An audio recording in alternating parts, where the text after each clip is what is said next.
안녕하십니까, 비너스입니다.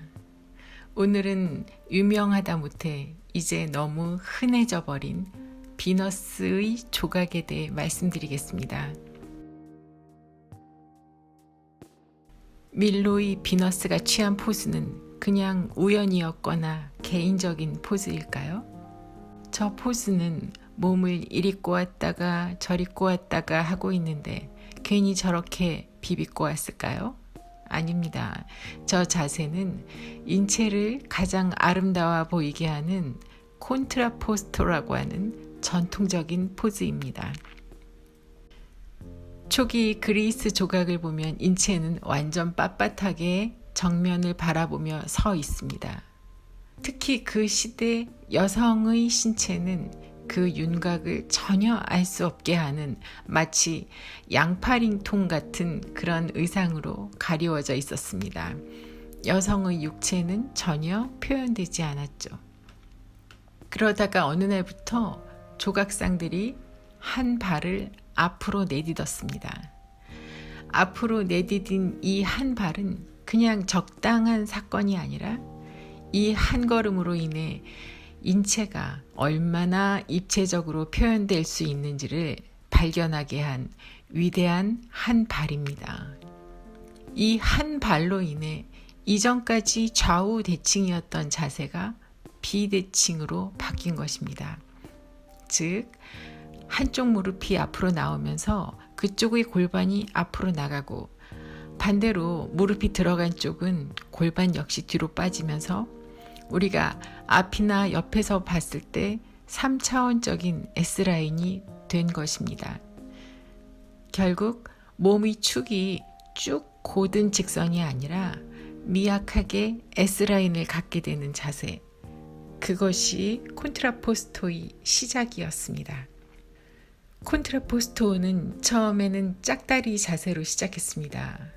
아르카익 입상의 초기 작품을 보면 그냥 빳빳하게 서 있는 자세에서 다리만 그냥 앞으로 나가 있어요.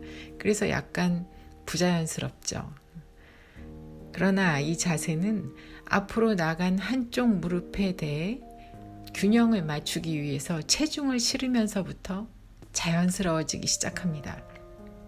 크라티오스에서 발견된 이 소년 입상은 그 전의 입상보다 생동감이 있는데 이는 그냥 서 있지 않고 몸의 균형을 실제로 한쪽 다리에 실은 느낌이 있기 때문입니다. 이 차이는 약 반세기 후 폴리클레이토스에 의해 충분히 완숙해졌습니다. 이 작품은 비록 원작이 아닌 모작이기 때문에 원작의 아름다움을 우리가 볼 수는 없지만 그의 모각들만 보아도 그가 얼마나 인체를 연구하였는지 알 수 있습니다. 콘트라포스토는 남성상으로부터 시작되었지만 여성의 누드에서 재발견되면서 감각적이고 사랑스러운 여성 누드가 탄생하였습니다. 이 자세를 취하면 가슴은 더욱 탐스러워지고 허리는 잘록해지고 허리로부터 엉덩이, 허벅지를 타고 내리는 선이 매끈해지면서 긴장과 이완이 절묘한 조화를 이루게 됩니다.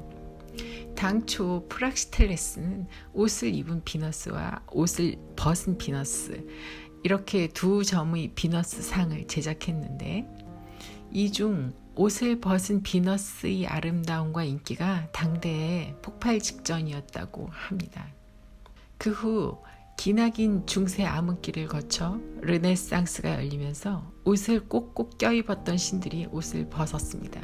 그리고 인체의 누드가 화려하게 부활하였습니다. 그러나 아직 그 시절은 세속적인 누드를 그릴 수는 없었고 신화적인 표현을 위해서만 누드를 사용할 수 있었습니다. 그러니 그 시절의 누드화는 신 또는 신과 비슷한 것들이어야 했죠. 당연히 그 시절의 누드는 신성을 내포해야 했습니다. 고슴도치처럼 화살을 맞고 죽어가는 순교자 성 세바스티아노 역시 콘트라포스토를 취하고 있습니다. 화살만 없다면 매혹적인 육체를 가진 아름다운 청년을 그린 것 같습니다. 만테냐는 콘트라포스토를 이용하여 그의 목적을 훌륭하게 달성하였는데 몸을 비틀어서 죽는 순간의 고통을 표현함과 동시에 아름답게 죽어가는 몸을 통해 비로소 순교함으로써 신성을 획득하였음을 나타낼 수 있었습니다.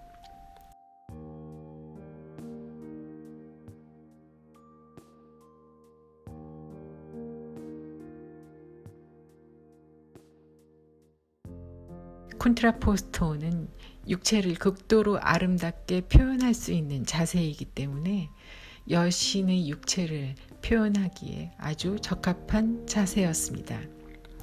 그래서 최초의 여성 누드화라고 할 수 있는 보티첼리 비너스가 취하고 있는 자세 역시 콘트라포스토입니다. 비너스 상만큼이나 유명한 다비드상 역시 콘트라포스토죠. 천재 조각가인 미켈란젤로는 신의 부름을 받고 투석기 하나 달랑 들고 서 있으면서도 골리앗을 두려워하지 않는 다비드의 안정감과 동시에 바로 행동을 취할 수 있는 반동성을 충분히 표현하였습니다. 점점 더 누드에 대한 접근과 표현이 자유로워지면서 굳이 여신이 아니어도 지극한 아름다움을 표현하기 위한 자세로 콘트라포스트가 활용되기도 하였습니다. 이 그림을 그린 제롬은 여신의 누드에서 주로 쓰였던 콘트라포스토를 프레네라는 매춘부의 아름다움을 표현하는 데 이용하였습니다. 프레네는 로마 시대에 유명했던 매춘부로 어찌나 이슈가 되었던지 음란죄를 받아 사형 선고만을 기다리는 상태였습니다. 더 이상 그녀를 살릴 방법이 이제는 없다고 생각되는 마지막 순간 프레네의 애인이기도 했던 변호인이 법정에서 그녀의 옷을 확 잡아채 벗겨버렸습니다. 본능적으로 몸을 비틀며 얼굴을 가리는 프레네. 갑자기 드러난 저 세상의 육체.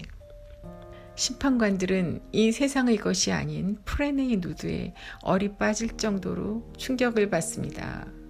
이토록 아름다운 여인이 죄를 저질렀을 리 없어.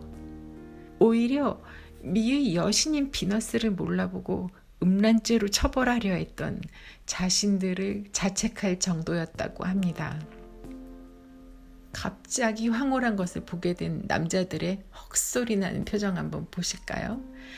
사실적이다 못해 유머러스하기까지 한 표정은 상당히 현대적입니다. 특히 오른쪽 아래 남자의 저 음미하는 표정을 보세요.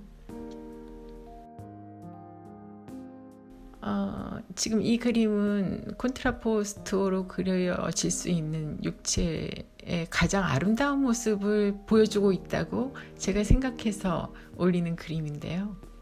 안드로메다가 바다 괴물에게 잡혀먹기 위한 제물로 파도치는 바위벽에 묶여있는 장면입니다. 수치심과 공포심에 몸을 비트는 여성의 누드는 남성들이 관음증을 자극하기에 좋은 소재였죠. 목숨을 걸고 반드시 구해내야 할 절대적인 아름다움을 표현하기에 제물로 바쳐지는 안드로메다는 적합한 소재였을 것입니다. 거친 바위와 성난 파도가 휘몰아치는 배경은 빛이 나는 듯 아름다운 낮인가 대비되어 그녀의 아름다움을 거의 신성에 가깝도록 끌어올리고 있습니다. 이제 비너스의 포즈가 달리 보이시나요? 비너스가 만약에 서 있다면 콘트라포스토 외에 과연 어떤 포즈를 취할 수 있었을까요? 세월이 흘러 이 자세는 19세기 말을 휩쓴 판무파탈의 열풍에 효과적으로 사용되었는데요. 파멸할 것을 알면서도 거부할 수 없이 빠져들게 되는 미친 매력의 여성을 표현하기에 아주 좋았습니다. 이 그림은 이브 전에 창조되었다가 순종하지 않았던 죄로 폐기된 인류 최초의 여성 릴리트입니다. 릴리트는 남자를 파괴하는 판무파탈이 전형으로 19세기 말에 자주 그려졌던 소재입니다. 릴리트는 뱀과 함께 자주 그려지는데요. 다리를 휘감고 올라간 뱀과 함께 마치 즐기는 것처럼 묘사되어 있죠. 뱀과 한 덩어리가 된 관능적인 모습은 파멸할 걸 알면서도 속절없이 빠져들 수밖에 없게 되는 마성의 판무파탈을 표현하고 있습니다. 만약 당신이 세기말이 화가라면 운명의 여인을 그리는데 콘트라포스토 외에 어떤 자세가 있었을까 하는 생각이 들 정도입니다. 이렇게 오랜 역사를 가진 포즈는 현재까지도 살아 있습니다. 미인 대회의 미인들 포즈 좀 보세요. 네, 이 자세는 고전이면서 현재이고 미래입니다. 거울 앞에서 여러 가지 버전의 콘트라포스토를 연구해 보세요. 이 포즈 하나만으로도 당신은 드라마틱해 보일 것입니다. 오늘은 여기까지입니다. 감사합니다.